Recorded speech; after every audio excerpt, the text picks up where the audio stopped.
Good evening, everyone, and welcome back to another week of PIRKEI AVOS. And we find ourselves this week holding in chapter 4. And in some prints it's Mishnah 4, and other prints it's the 5th Mishnah. Then sometimes it's put together as 2, and sometimes it's one by itself. So I'm going to go in the second half of this Mishnah, which in the Art Scroll print over here on page 564 is printed as a Mishnah all by itself. And it says the following: Rabbi Yochanan ben Beroika Omer. Rabbi Yochanan ben Beroika said the following words: Kol hamachalel shem shamayim b'seiser, anyone who will desecrate the heavenly name, Hashem's name, b'seiser, in private, in the hidden eye, nifroyin mimenu b'galui, they will receive retribution publicly. Anybody who in the privacy of their own home or in their own lives, when nobody else is watching, nobody else knows what is going on, says the Mishnah, if you are mechalel shem shemayim, you desecrate the name of Hashem, the response and the punishment is going to be that it's going to be extracted from you in public. Everyone is going to see the punishments that you go through. Echad shoygeg ve'echad mezid, whether a person desecrated Hashem's name privately or whether they did it unknowingly or whether they did it knowingly and wantingly, bechil Hashem, if it's a desecration of the name of God, no matter what, a person is going to have retribution. If they did it privately, the retribution will come in a public way. So this Mishnah is saying there's a lot of major ideas that are here, but let's get first things first.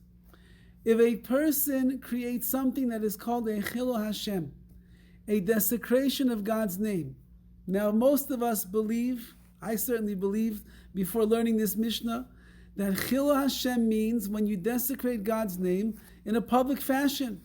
When a Jew does something that is a chilul Hashem, that desecrates the name of God, other people see what he's doing that is wrong. It's a blemish in the eyes of the people around him. It's a blemish in the eyes of the world around him.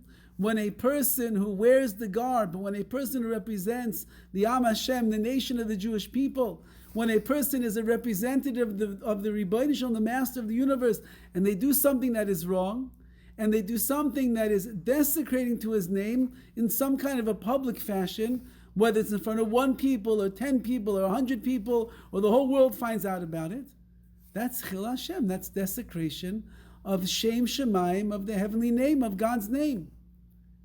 And the Mishnah over here is saying that it's actually possible to desecrate Hashem's name, even b'seiser, even when you're hidden, even when nobody else knows what's going on.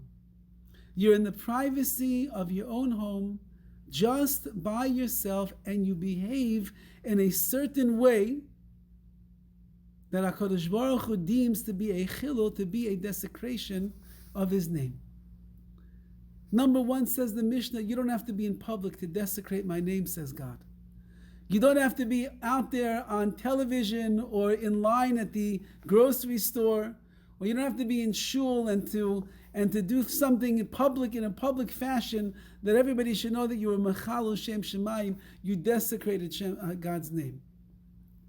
You could be behind closed doors, nobody else is around, nobody else sees you, nobody else hears you, except the one above. And you could be mechal shem shemayim b'seiser, you could desecrate his name in private, in a hidden way. But then the Mishnah says something that is quite fascinating. We have a concept, as Rav Dessler points out to us in Michtav Eliyahu, that all of the punishments that Hashem brings to the world, or that He brings to an individual, don't think that Hashem is taking revenge against us. When you do something to make God angry, so He's going to get you. It's not that Hashem is taking revenge on a person. Rather, when Hashem brings a punishment upon a person, As we know, it's called Mida Keneged Mida, measure for measure. The way that we treated Hashem, that's the way He's going to treat us. But He's not doing it out of spite. He doesn't do it out of anger. He's not this vengeant, jealous, angry, revengeful God that is sitting up there plotting away how to get us back. No, chas v'chalila, God forbid. Rather, every time that Hashem brings a punishment to the world, which is going to be, which will be consummate to that which we did ourselves, it's b'derech limud l'saken achet. He's coming to teach us something, so that through the punishment, it should be a tikkun, it should be a correction of the chet, of the sin that we did. A person is supposed to learn from that which they are going through in this world. And therefore, if there's punishment that befalls the person, it is a message from on high to examine one's deeds, to try to correct the error of our ways, and become a better person now than we were before when we did the sinful behavior. If that is the case, that everything that a person does is not forgotten, and that Hashem is responding to us measure for measure, and that every little punishment that a person is going to receive in this world is coming to make us into a greater person and a better person, so then why is the punishment that will come to an individual who desecrates Hashem's holy name in private, why is the punishment that the extraction of that sin has to be something that will become a public affair? Why does the whole world have to see my devastation because I did something privately between me and the Ribbono Shel Olam? If everything in the world is mida keneged mida, measure for measure, nobody knows what I did. I was sitting in my house and I was mouthing off all of my complaints against the Ribbono Shel Olam, and I said some very not nice things about Hashem. So I was mechalel shem shemayim. I desecrated His holy name in the privacy of my own home. So why does it have to be that the next day I get in my car, I go out driving, and I get a fender bender on my brand new automobile, and it costs me thousands and thousands of dollars to repair? What does that have to do with the sin that I did, b'seisa, that I did privately? How does that make it? Oh, now the whole world knows, yes, this man must have sinned privately, and he must have been mechal shem shemayim. He must have desecrated Hashem's name in such a private way. That's why he deserves the fender bender. And what am I supposed to learn from that? If everything is the measure for measure, as we're saying over here, so then HaKadosh Baruch Hu, just get me back for what I did to you. I desecrated your name in private. I didn't do it to anybody else. Nobody else knows. I wasn't mechal shem shemayim on the street. I didn't make a chil Hashem when I was there by that wedding and I acted like a fool. I didn't make a chil Hashem when I was on that group chat over there and I said some really nasty words that you can't take back. That wasn't the chil Hashem that I made. Between me and you, God. So if it's between me and you, why don't we just make it simple? Just get me back in private. I'll learn the lesson, won't I? If the whole point of giving me a punishment is you want me to understand what I did wrong, so just give it to me in private. I'll get the point. Save me the embarrassment, save me the public view, save it all for me. I didn't do it to you, Hashem. Measure for measure, do what I did to you. So why is it that anyone that desecrates Hashem's name, b'seiser, in a private fashion, nobody else knows? Nifrayin mimenu begalu, HaKadosh Baruch Hu says, I just can't let this go unnoticed over here. I'm going to pay you back in a public form. Everybody should see what's going to happen to you. What's the pshat? Why does HaKadosh Baruch Hu do it in such a way? So the Mefarshim, the commentators on this Mishnah, they spend a long time trying to figure out what exactly does it mean when a person is mechalel shem shemayim b'seiser, he desecrates God's name in private. How do you, again, as we said in the very beginning, normally we consider desecrating God's name as something that everybody sees is a desecration. And yet the Mishnah says you can do it all on your own. Nobody has to know which except you and Hashem. So there's many, many, many different answers of exactly what it is that a person might have done to desecrate Hashem's name. For example, like the Yavitz, I believe, writes over here. The Yavitz writes that the pshat is that a person spoke Lashon Hara. Lashon Hara is something that's very, very private. It's just words that I shared maybe with one other person. It never becomes maybe such public knowledge, for example, and yet the words travel in certain ways in a very quiet, private kind of a way, and therefore, in such a form, in a fashion like that, I desecrated HaKadosh Baruch Hu's name in a seisa, in a somewhat of a hidden type of a way. Maybe I released a word of Lashon Hara over here, and it ends up right now somewhere across the world. Nobody even knows that I am the originator of those words of Lashon Hara. And there's many other examples that the sages bring.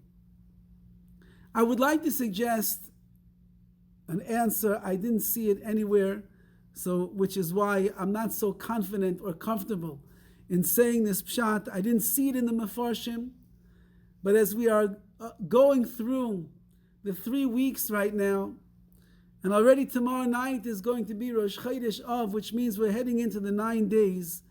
These are the machshavos, these are the thoughts that are on our mind. Perhaps one of the greatest sins that a person could commit, b'seiser, in private, without anybody else in the world knowing anything that you have done, anything that you have thought, anything that you have said, is the sin that we speak about always during this time of the year, which is the sin of Sinas Chinam, of senseless hatred that we have one person for another. Sinas Chinam, the senseless hatred, is not something that I have to express. It's not something that anybody has to know. I could be such a duplicitous person that I could actually say one thing with my mouth and I could think something else in my heart. I could tell a person, oh, you're great, I love you, you're my best friend, I really care about you, and in my heart it is brooding with hatred, with anger, with jealousy, with all the terrible things that I feel towards that person.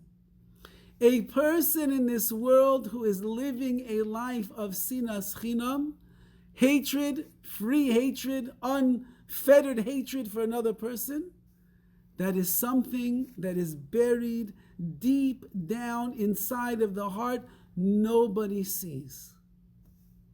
But most frighteningly, the person themselves who has the Sinas Chinam, who has the hatred that is there inside of their heart, they might not even be aware of it themselves. The Peleyaitz, one of the great Sephardi Gedolim from the previous generation, he writes over the following: V'godlo ra'a sasina. Sina, hatred that one has for another person, is so great. Kishehi balev, because it is found inside of the heart of a person. Sometimes he will show himself to be a great friend of this person. However, it's such a terrible sickness that the person has, he'll never be healed from such a thing.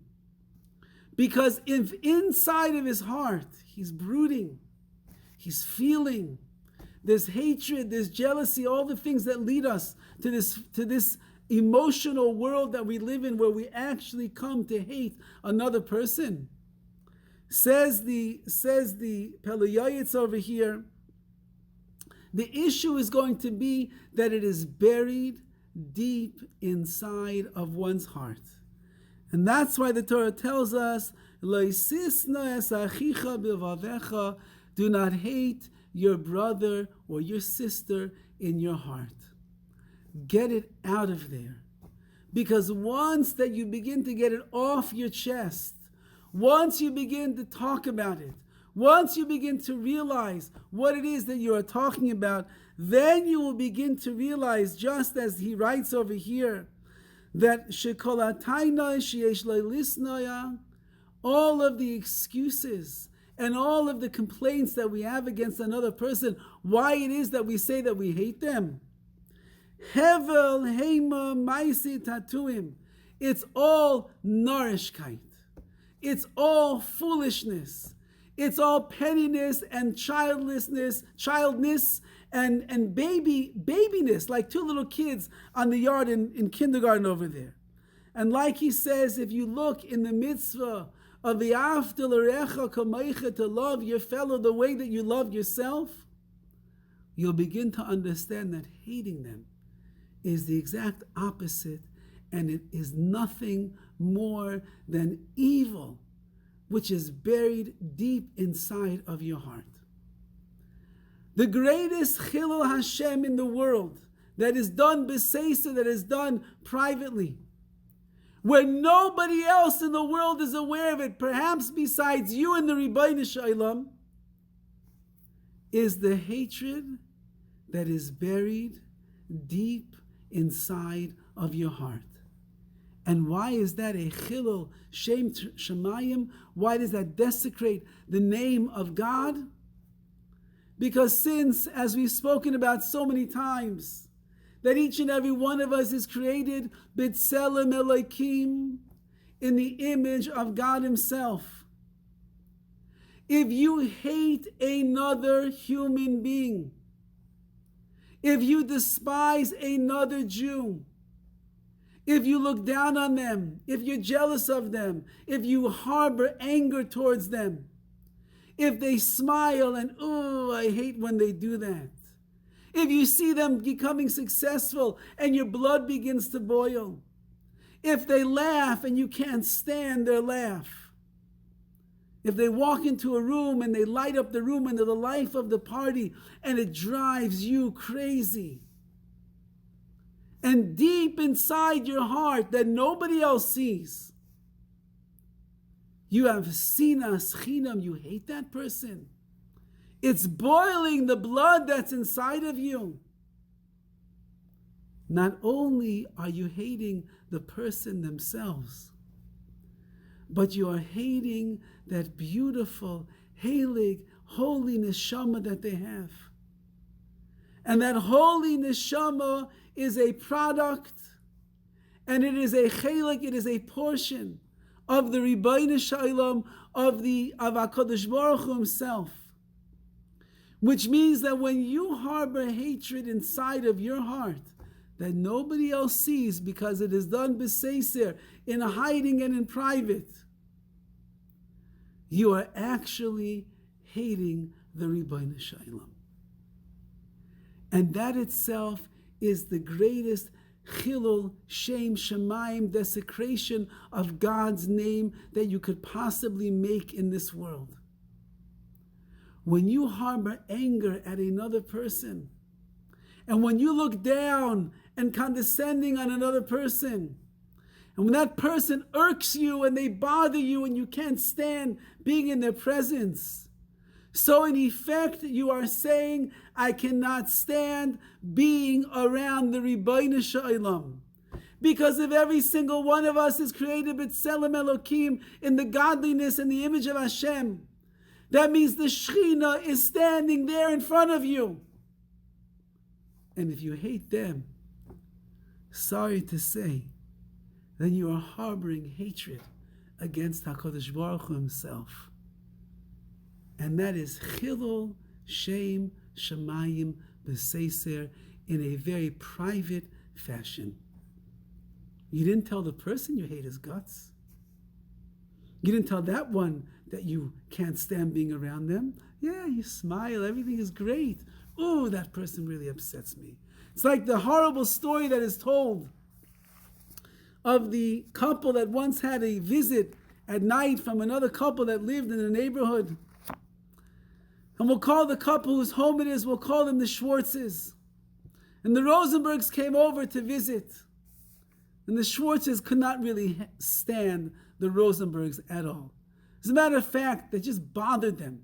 They didn't like them, they didn't like their company, they didn't appreciate their personalities, they just didn't want to be around them.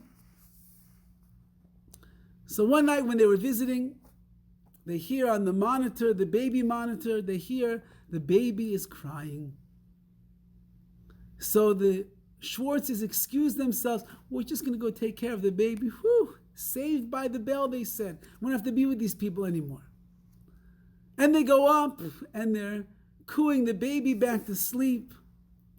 And they begin speaking about those rotten Rosenbergs downstairs. They're so annoying, and they're so needy, and they're so whiny, and they're so this, and they always pop in when unexpected. We don't even like them. We have to smile at them. We're tired of all of this. And the baby finally falls back asleep. And the Schwartzes come back down. And they walk into the living room or the kitchen, wherever the Rosenbergs were sitting. And they see that the Rosenbergs have a face that is like ashen white. And the Schwartzes are looking, what happened over here? And they hear in the silence the hissing sound of the baby monitor. And they realize that the entire conversation that the husband and the wife had upstairs, spewing forth all of their sin, their hatred for this poor couple down there, they heard every single word. Sinas Chinam b'seiser. When a person hates another Jew merely for no reason, as the PIRKEI AVOS writes over here, why do you hate them? As he says, Hevel Heima Maisi Tatuim. It's all foolishness. It's ridiculousness. You don't appreciate the person. What, you're perfect yourself? You don't have. I just saw a Maisi today with Rav Manis Mandel, who was a master mechanech, a master Rebbe, a teacher, a principal in Brooklyn, New York. And a girl came to his office. She was crying. Why? Because she was a little bit off, socially off. And the girls in her class said, "You're retarded." And that word hurt her so badly. She came running to the principal's office, and Rav Manis Mandel was such an Oyev Yisrael, such a person who loved every single Jew with all of his heart. He couldn't bear to hear such damaging words. And so he said to the young girl, "Come with me. We're going to go back to class." And he walked back into the classroom. And of course, when he walked in, all of the girls knew that they were in big trouble, especially when they saw the girl that they had just called a name walking with him. And he walked into the class and he looked at these young girls and he said to them, the word retarded means a deficiency. He said, I believe that each and every one of us has deficiencies in our lives. We're going to go around the room right now, and each and every one of you is going to tell the class what one of your deficiencies is. And he gave the girls a few minutes to think. And then one by one, he went around the class. And every girl had to admit to a deficiency that they had. And at the end of the entire class, he said, so nobody in this class is retarded. We just all have deficiencies. We all have things that we need to work on. And with that, he walked out of the classroom. And the girls never forgot that lesson. You hate another Jew? What do you hate about them? You hate their deficiency? You hate what is wrong with them? You hate what doesn't rub you the right way? You hate because they look different than you? They have different shoes, different family, different hairdo, different style, different laugh, different person. What do you hate about them? Says the PIRKEI AVOS, you know what you hate about them? Nothing that is really worthwhile and valuable. The reason that you hate them is because you tend to focus in on the things that in your mind is a deficiency. And therefore in your mind they are retarded. Something's wrong with them. They're off. Something's not right. And therefore you come to harbor these feelings inside of yourself, which is called Sinas Chinam, believed deep down inside the heart. Says the Torah, you're not allowed to hate your brother in your heart.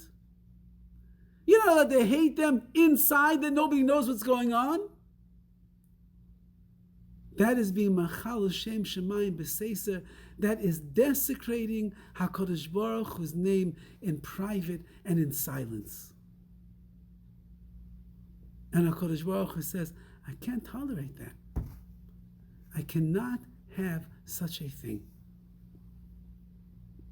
There was recently a story that I heard.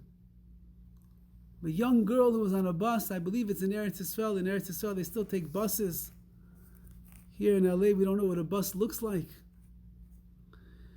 And a young girl was riding on a bus, and she was sitting somewhere in the front of the bus, and some elderly people got on.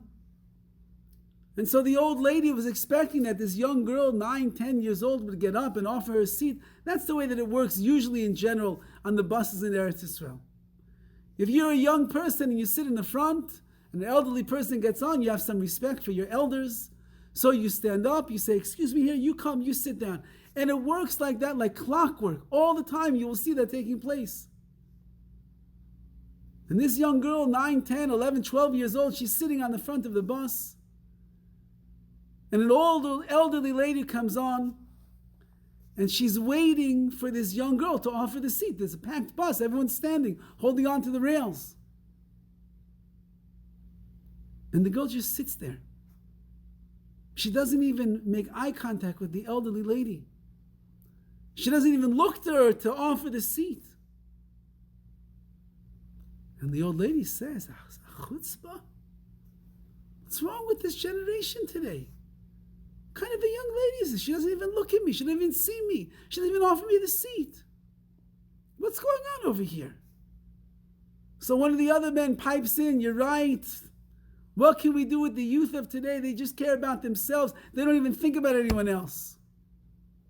And then this elderly lady, she turns to one of the frum men that's on the bus, because she sees that this girl is a religious girl. She says, is this what they're teaching in the schools? What's going on over here? And the young girl's just sitting there quietly. Hears, doesn't hear, aware of what they're saying, not fully aware of what they're saying. And this elderly lady is really getting bothered. And the other people don't know what's going on. Until the bus stops at the next stop. And suddenly a woman, the mother of this daughter, comes wheeling a wheelchair down the aisle. And she lifts her daughter up and puts her into the wheelchair.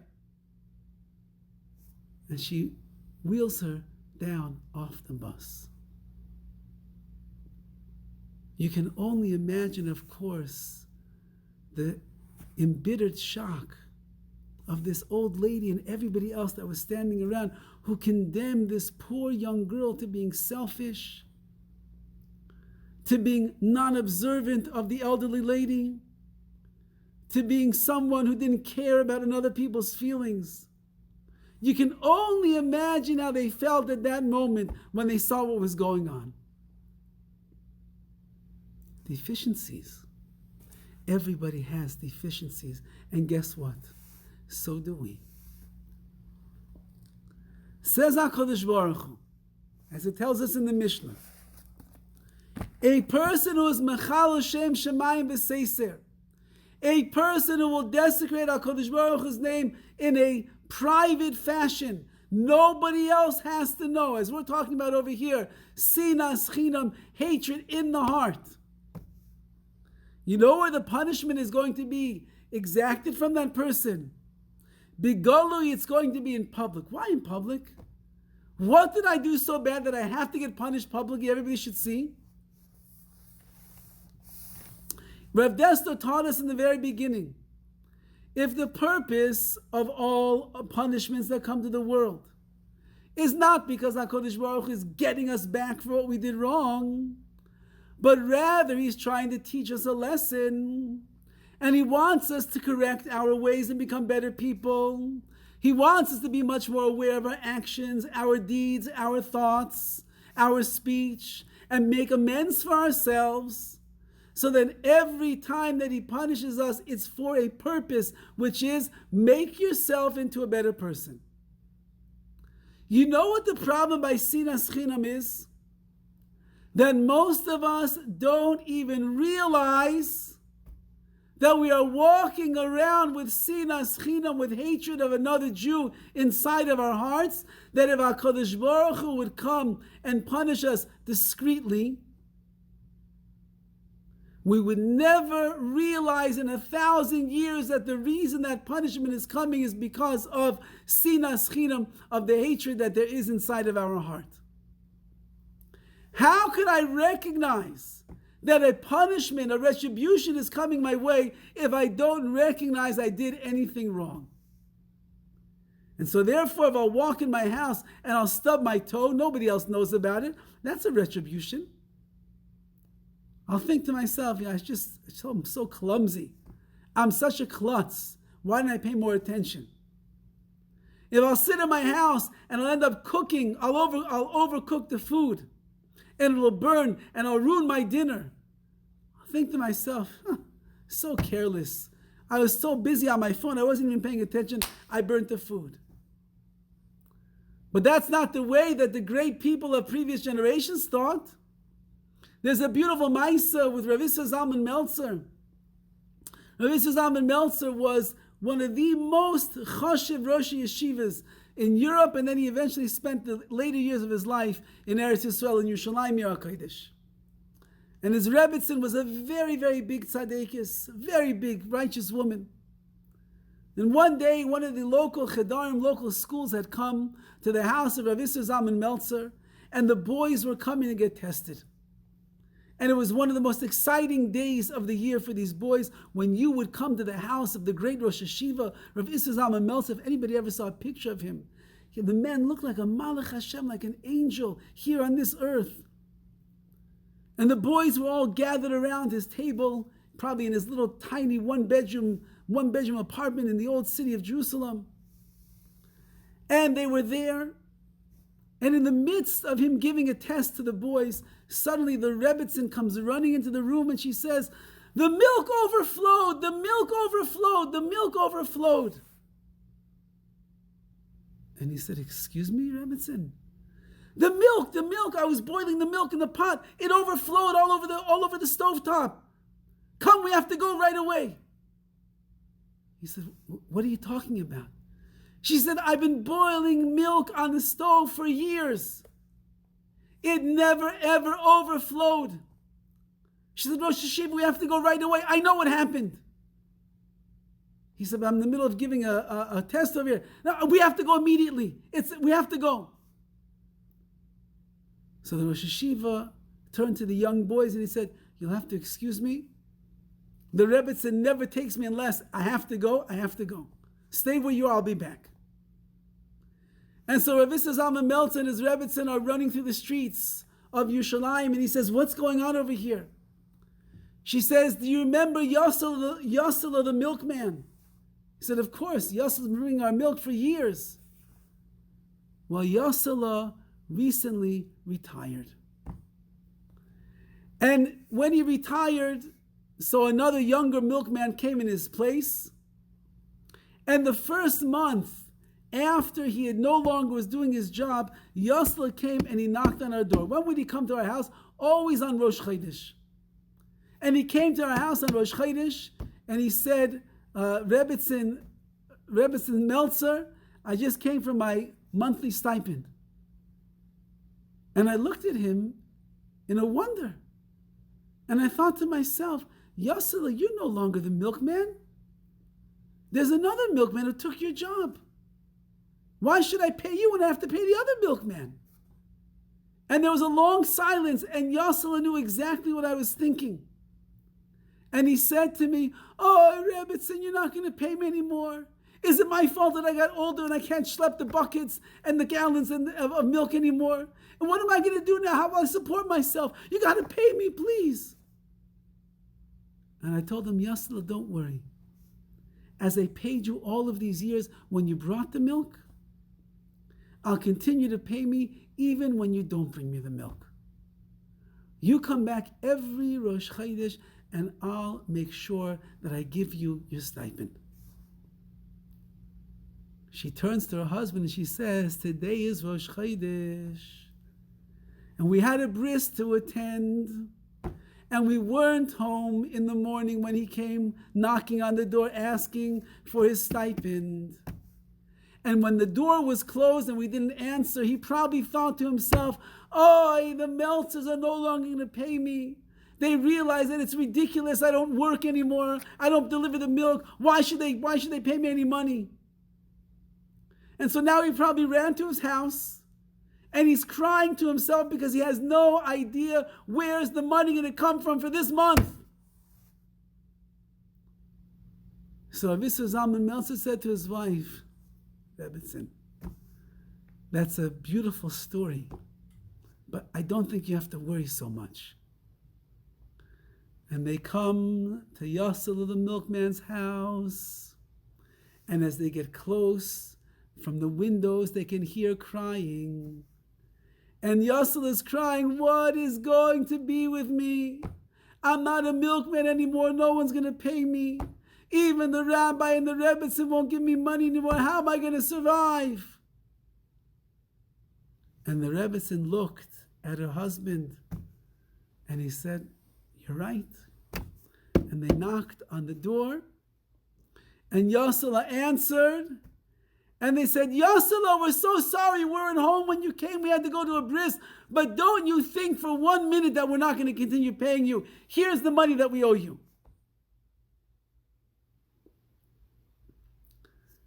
A person is supposed to look at the events that take place in their life, even down to the milk flowing over and boiling over on the stovetop, that this is a retribution that HaKadosh Baruch is sending because he wants you to learn something.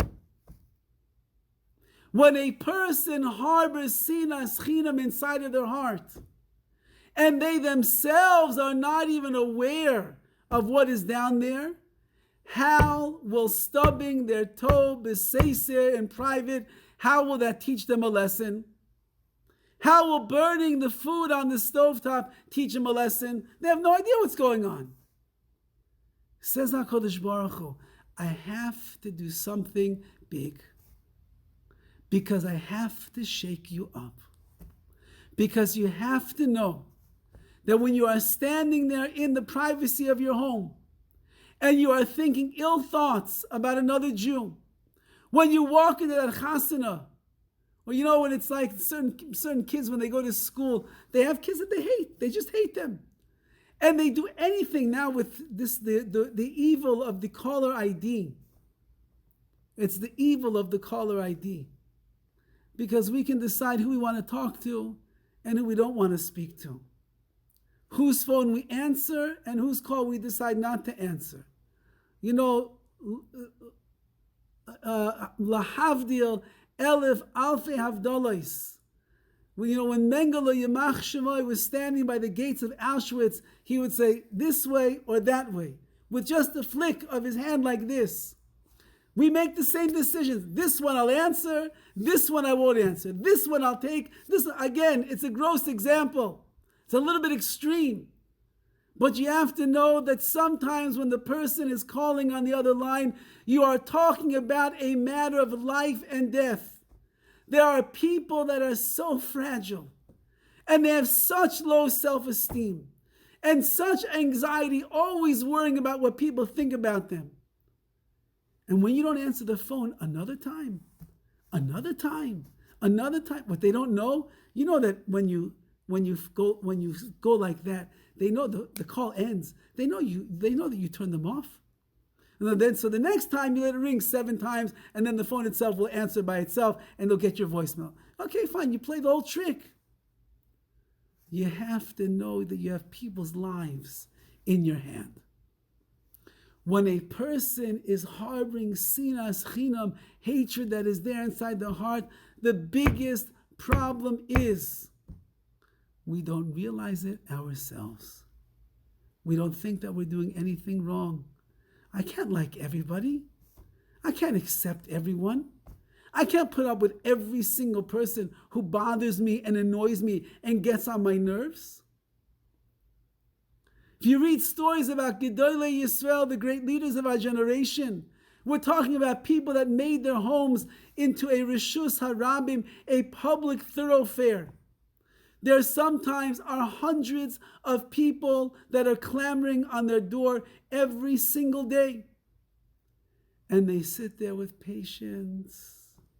And they listen to some people, the same story, over and over and over again. The famous story of the Moshe Feinstein.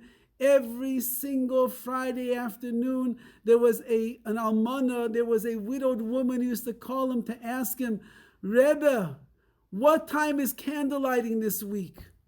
She can't find the calendar. She can't call somebody else. She has to call the Gadol Ador, the leader of the generation, Rav Moshe Feinstein. And every week, Rav Moshe would take the phone. Yes, candlelighting. Let me check. And he would look. Oh, this week, 6:47. This week, 6:49. This week, 6:53. And then he would bench her. He would give her brachas for a beautiful, wonderful Shabbos. And he would tell her, call me anytime that you need. Takes iron to be able to do such a thing. Not to get annoyed. People call us once, twice. We get bothered by them. They become small in our eyes. Says HaKadosh Baruch Hu, I'm sorry to tell you, but I have no choice but to bring retribution in a public fashion. Because if I will not shake you up, then you will never recognize and realize what it is that you are doing wrong over here. And you'll continue to hate other Jews in your heart. You'll just harbor the ill feelings. You'll never get over it. It'll just increase. You know, it festers. It just gets worse and worse and worse and worse. And you'll never see the error of your ways. And that itself is chilul shem shamayim. You're desecrating not the person. You're not hating that person. You're hating who they are. That's a neshama that's over there. That neshama is Tselem Elokim. Tselem Elokim is me, says the Rebbeinu Shalom. You hate me. You're harboring feelings of hatred against me. Says HaKadosh Baruch Hu, I have to bring a punishment, but it's going to be public. The Chorban Beis HaMikdash, the destruction of the Beis HaMikdash of the temple, was one of the most painful, horrific punishments that the Jewish people ever experienced in our history. The Romans came in and they murdered and they slaughtered, and there was so much blood, it was dripping down the streets of Yerushalayim HaKodesh. They pillaged, they ransacked, they took all of the precious kelim, the vessels of the Beis HaMikdash, for themselves, and they took it into captivity. They took our people, whoever wasn't killed, came into captivity along with them. And the rest were flung into galus, into exile, which we are still living in 2,000 years later. Which means that the punishments, which are here to teach us a lesson, it still has not stopped. And apparently we still have not gotten the message. Because as we all know, the famous words of Chazal, that any generation in which the Beis HaMikdash is not rebuilt, it is ki'ilu, it is as if that generation itself has destroyed the Beis HaMikdash. With the same exact thing that brought about the destruction thousands of years ago. Which means that if the second temple was destroyed because of Sinas Chinam, senseless hatred, because we were hating our brethren inside of our hearts and harboring all of this hatred inside of us, that means then that hatred that Sinas Chinam, that Chilul Shem Shemayim B'Seiseh that we do in a private manner, it must still be right here in the good old heart. We're all worried about our health. We eat right, we exercise, we swim, we jog, we climb mountains, we play tennis, we sleep the right amount of hours, we take our vitamins, QR10, whatever it is for hearts over there. We go to the doctor every month, he runs a stress test on our heart to make sure it's all pounding and bouncing up in exactly the right way. We all walk around with our little watch over there so we can track every single step that we take just to make sure that our heart rate is going the way that it should. We're so concerned about our heart, so concerned. And yet the one thing that we should be concerned about the most, Sinas Chinam, B'Seiseh Lev, in the darkest corners of our heart, that we just haven't corrected yet. Somehow we just don't get around to it. It's not on the exercise program that we have from the world-class trainer that is helping us get the physique that we're looking for. Says HaKadosh Baruch Hu, you still don't get the message? 2,000 years ago, there was a Chorban Habayis, a destruction of the Beis HaMikdash. I destroyed you and your city of Yerushalayim. I destroyed the Beis HaMikdash, and we can't get back there right now. And you've gone from one galus. It hasn't been a pretty story the last 2,000 years. I don't know anybody who checked up Jewish history lately. Not so simple. Crusades, inquisitions, pogroms, Kristallnacht, Holocaust, anti-Semitism, what goes on in Iran with the Ayatollah Khomeini, all the different things. Now in America, hate crimes, anti-Semitic crimes. Well, we're trying to figure out if it's anti-Semitic crime. Well, I don't understand. The guy walked over to a man with a beard and payas and punched him in the face and kicked him on the ground. No, we can't say that for sure it's a hate crime. Maybe the man was just in a bad mood that day. So it goes on. Our history is not so glorious. And HaKadosh Baruch Hu says, you know what it started with? Sinas Chinam. You know where it's going to end? Avas Chinam, when you start loving people for the right reasons. But as long as you don't, says HaKadosh Baruch Hu, you know what's going to be? That means I hold you accountable for not fixing the hate, the sin of Sinas Chinam. And that's Chilul Shem Shemayim B'Seiseh. That is desecrating HaKadosh Baruch Hu's holy name in private. And if we want, as the PIRKEI AVOS writes over here, he quotes over here, Derech Eretz Zutra, Omar HaKadosh Baruch Hu, Hashem says to Klal Yisrael, Atem garamtem li shecharavti es beisi. You are the ones who caused me to destroy my Beis HaMikdash. V'sarafti es heichali, and to burn down my sanctuary. Al yedei sinas chinam, because of the hatred that you have one for the other. Bakshu shalom, so you should request peace. Ve'atem nigalim, and then you will be redeemed. Shenema, like it says, Shalu shalom Yerushalayim, let peace reign in Yerushalayim. But you have to ask for it. You have to want it. You have to chase it. Be an oyev shalom and a roidev shalom, someone who loves peace and he chases after peace. For if you do not, then that means that we are going to continue to be held accountable for the Sinas Chinam, for the hatred, which destroyed the Beis HaMikdash 2,000 years ago and continues to ransack the Jewish people up until this very generation. So it's up to us if we're going to remove that sina, that hatred from this world. But that means that we have to feel the shaking up that takes place. And if you don't feel shaken up in your life, Baruch Hashem, HaKadosh Baruch Hu is not doing that. But if you don't feel shaken up, then at least study the history of Klal Yisrael. At least realize what it is that is doing it. Peer deeper inside of your heart, which is buried underneath the bones and the chest cavity and all of the veins and all the sinews and all the vessels and all the blood and everything. Dig deep inside that heart. Peel away the layers that are there and figure out if in fact you look down on people because of their deficiencies, what just doesn't sit right in your eyes. Or of course, because of the jealousy that we have of other people. Somebody's got it better than us.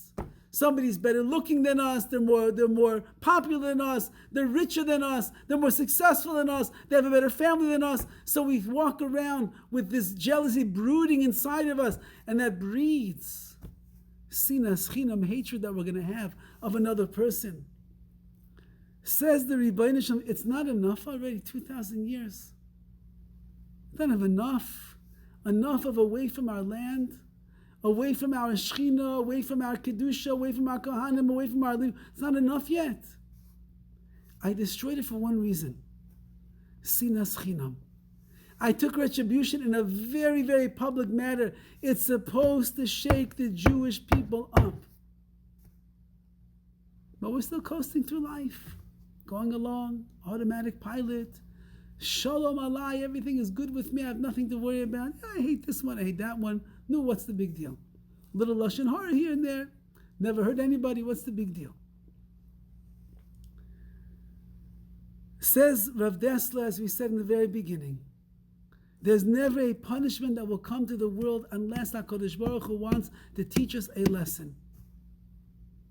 And the lesson of the Chorban Beis HaMikdash is shake us up.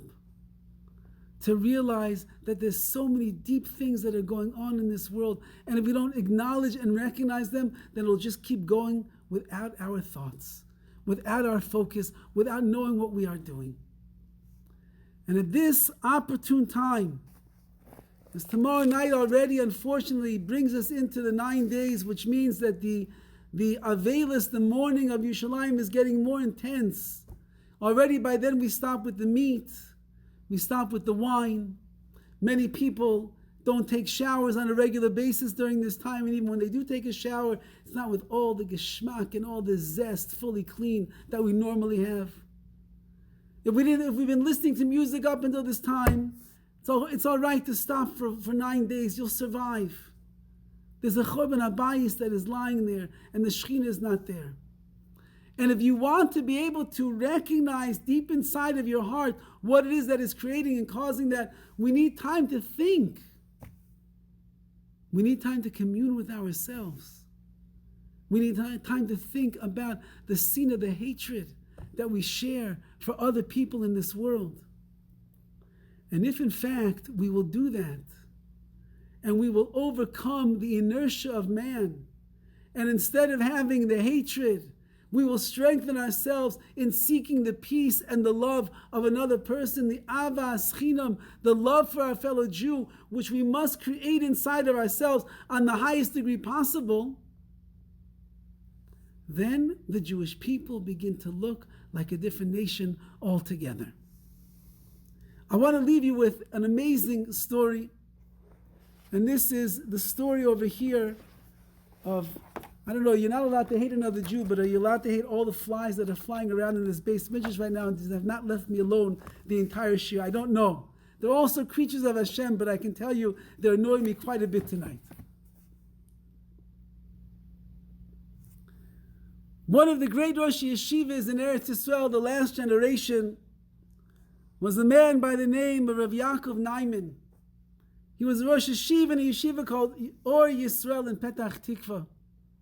And he was a master machanech, a master in education, in the way that he dealt with all of his bachim, his students. And every single day, Rav Naiman would go to the local shul in Petach Tikva, and he would go and he would raise money, try to raise funds for his yeshiva. And it took time every day to go and do such a thing.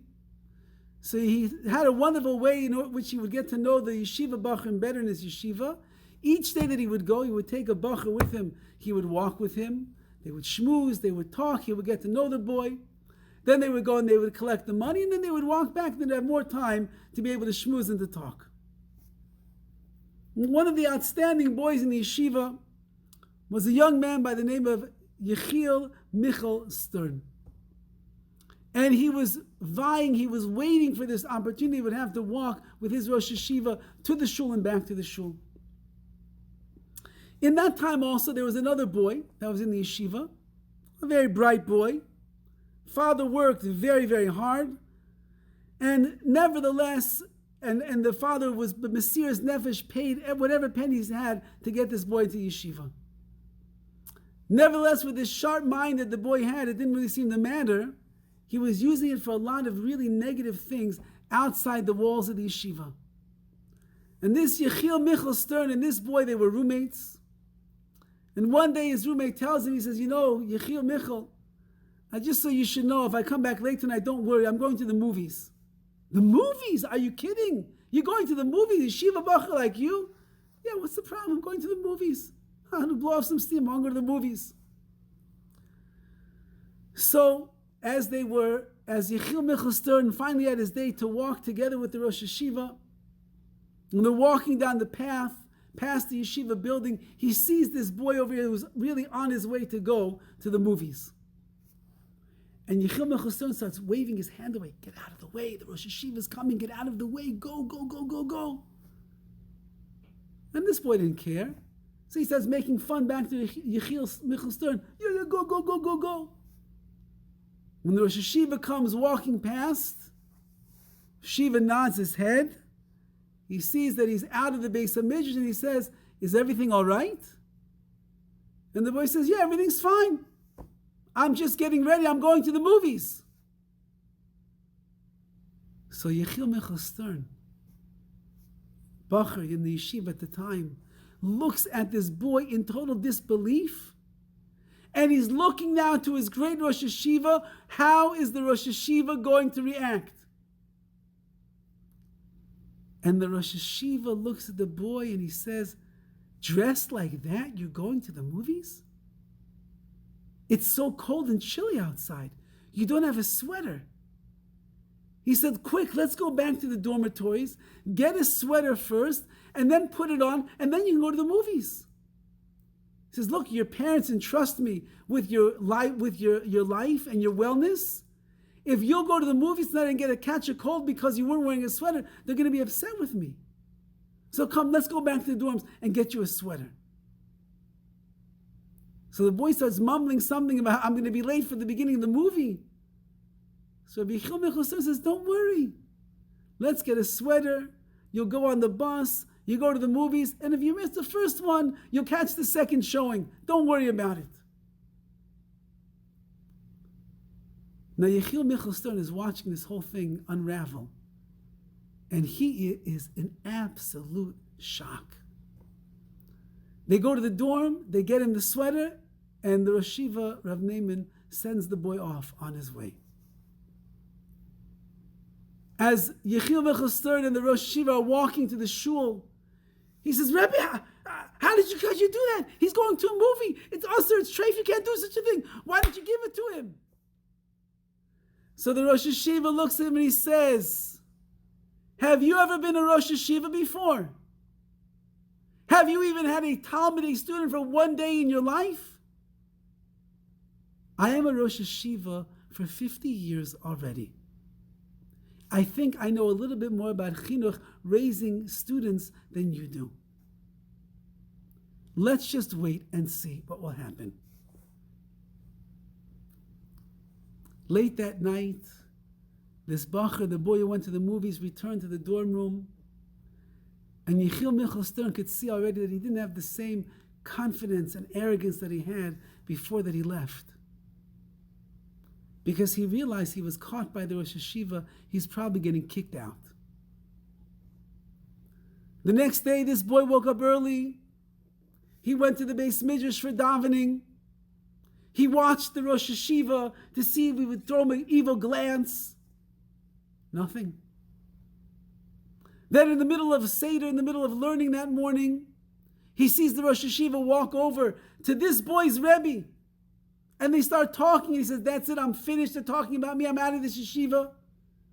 But then he sees, no, the Rosh Yeshiva opened up the Gemara, and they were talking about the Gemara. And the whole day is going on. The whole day is going on. And the Rosh Yeshiva does not say a single word. No punishment, no reprimand, no patch, nothing. The Rosh Hashiva is silent.